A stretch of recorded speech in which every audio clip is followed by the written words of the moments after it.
ಬಂಧುಗಳೇ ನಮಸ್ಕಾರಗಳು. ವಚನಗಳು ಎಂದರೆ ಮನಸ್ಸಿಗೆ ಮಧುವನ್ನು ನೀಡುತ್ತವೆ, ನಮ್ಮ ಬಾಳಿಗೆ ದಾರಿ ದೀಪಗಳಾಗಿವೆ ಅಂತ ಹೇಳ್ತಾ, ನೀರು ತಂದು ಸ್ನಾನವ ಮಾಡಿದರೆ, ನೀರು ತಂದು ಸ್ನಾನವ ಮಾಡಿದರೆ ಹೋಗುವುದೇ ಹೋಗುವುದೇ ಅಂತರಂಗದ ಕೊಳೆ, ಹೋಗುವುದೇ ಅಂತರಂಗದ ಕೊಳೆ. ಕಲ್ಲ ಮೇಲೆ ನೀರೆರೆದರೆ, ಕಲ್ಲ ಮೇಲೆ ನೀರೆರೆದರೆ ನೆನೆಯುವುದೇ ಕಲ್ಲು, ನೆನೆಯುವುದೇ ಕಲ್ಲು.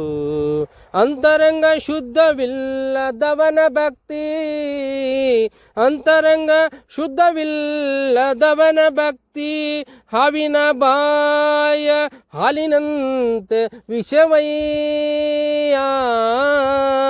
ಅಂತರಂಗ ಶುದ್ಧವಿಲ್ಲದವನ ಭಕ್ತಿ ಹಾವಿನ ಬಾಯ ಹಾಲಿನಂತೆ ವಿಷವಯ್ಯ. ಹಾವಿನ ಬಾಯ ಹಾಲಿನಂತೆ ವಿಷವಯ್ಯ.